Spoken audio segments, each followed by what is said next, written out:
یہ بات؟ میں اب آپ کے سامنے یہ جو جاوید علی نے بات رکھی، یہ ہر طرح ہم کنفرم کر سکتے ہیں. قرآن کے اوپر ہاتھ رکھنے کے لیے میرے سامنے تیار تھے. یہ عثمان ڈار کو پھنسانے کے لیے، اس کو کرپشن کیسز میں لانے کے لیے، یہ ساری چیز، یہ جو اس سے 164 کا بیان دلوایا گیا، اور پھر بیوی بچوں کو ساتھ والے کمرے میں لا کے ان کو کہا کہ اس کو ننگا کریں گے. یہ سیدھی بات بتائے، بیوی کو کہا کہ اس کو ننگا کر کے اس کی تصویریں بنائیں گے اور پھر فیس بک پہ چلائیں گے. میں آج اپنی بڑے رسپیکٹ سے، میں اپنی عدلیہ سے، میں اپنی چیف جسٹس صاحب سے کہنا چاہتا ہوں کہ دیکھیں، میں اب سے نہیں، جب سے ہماری حکومت گئی ہے، میں تب سے کہتا رہا ہوں کہ ہمارے بنیادی حقوق کی حفاظت کون کرے گا.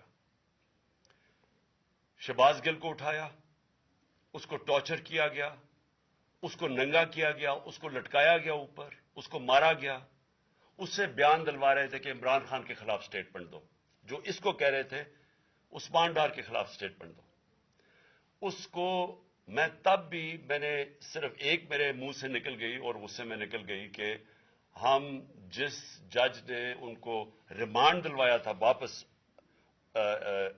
شہباز گل کو واپس جیل میں، جب وہ ٹارچر ہوا تھا، تو میں نے کہا قانونی کارروائی کریں گے. میرے اوپر کنٹیمپٹ نوٹس کیا گیا، لیکن کوئی کسی نے ایک کسٹوڈیل ٹارچر ساری دنیا کے اندر منع ہے. کسٹوڈیل ٹارچر کے اوپر کچھ نہیں ہوا. پھر اعظم سواتی کو اٹھایا گیا اور ساری قوم کے سامنے جو اعظم سواتی نے اپنے زبان سے بتایا کہ اسے کیا گیا، ایک ٹویٹ کے اوپر، اس کا صرف ایک ٹویٹ کر دی تھی اس نے کہ NRO2 باجوہ نے دیا، جو سب قوم جانتی ہے. اس کے اوپر جو اس سے کیا گیا، پھر ویڈیو بھیجی گئی اس کی بیوی اور اس کی بیٹی کو. ایسی چیزیں اس ملک کی تاریخ میں کبھی نہیں ہوئی، یا میں تو نہیں کبھی سنی تھی ایسی چیزیں. شاید دہشت گردوں سے ہوتی ہوں، شاید کوئی باہر کے جاسوسوں سے ہوتی ہو، غداروں سے، لیکن اپنے شہریوں کو اس طرح کرنا اس ملک کی تاریخ میں کبھی نہیں ہوا.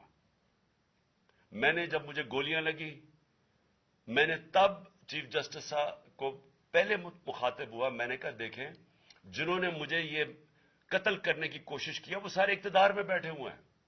اس میں یہ جو ایک آدمی ڈرٹی ہیری جب سے جنرل باجوہ لے کے آیا یہاں، تب سے یہ تشدد شروع ہوا ہے. شہباز گل کا، اعظم سواتی کا، مجھے گولیاں لگی.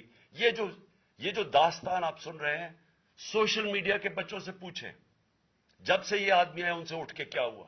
ان کو بند کمروں میں کپڑے اتارے گئے، ذلیل کیا گیا. ایک ماں باپ نے مجھے کال کی، انہوں نے کہا ابھی تک ان کا بیٹا نارمل نہیں ہوا. اس سے اوپر اتنا تشدد کیا کہ وہ ابھی تک نارمل نہیں ہوا. اور میں ان کو کہا، جس طرح اس کو جاوید کو کہا میں نے سامنے آؤ، سب ڈرتے ہیں، نامعلوم افراد سے سب ڈرتے ہیں، اور کوئی کسی قسم کی پروٹیکشن کسی کو نہیں ہے، کیونکہ یہ قانون کے اوپر ہے، یہ جو مرضی کر لے، کوئی ان کو بچانے والا نہیں ہے. کوئی جاوید جیسے انسانوں کو جب یہ کرتے ہیں، اس کو پھر دھمکیاں دی گئی کہ تم نے یہ بتانا کسی کو نہیں ہے، تو ہم یہ کر دیں گے، ہم تمہیں یہ مروا دیں گے. تو یہ اس ملک کی، ہمارے پاس تو ایک ہی راستہ ہے، اور مجھے پتا ہے کہ عدلیہ کے اوپر پورا اٹیک ہے، یہ مافیا کا.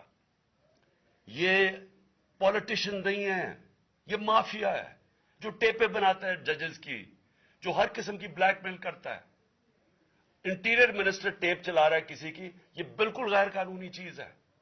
وہ جج کی ٹیپ چلا رہا ہے، وہ اس کی مریم وہ ٹیپ چلا رہی ہے کسی ارشد ملک جج کی، کبھی ثاقب نثار کی ٹیپ چل رہی ہے. یہ کسی مہذب معاشرے میں یہ چیزیں نہیں ہوتی.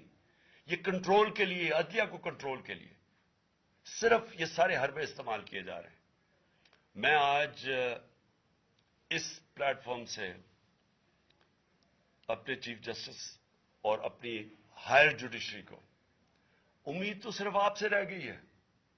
اس وقت جو جس طرح کا ظلم کیا جا رہا ہے، یہ نامعلوم افراد جو کر رہے ہیں اس ملک کے ساتھ، اور خاص طور پہ جو ڈرٹی ہیریا ہے، میری ساری انہوں نے، یہ کیسے ہو سکتا ہے کہ میری جو ساری جے آئی ٹی کی رپورٹ تھی جو انہوں نے فورینسک ایویڈنس جمع کی ہوئی تھی وہ ساری ختم کر دی ہے.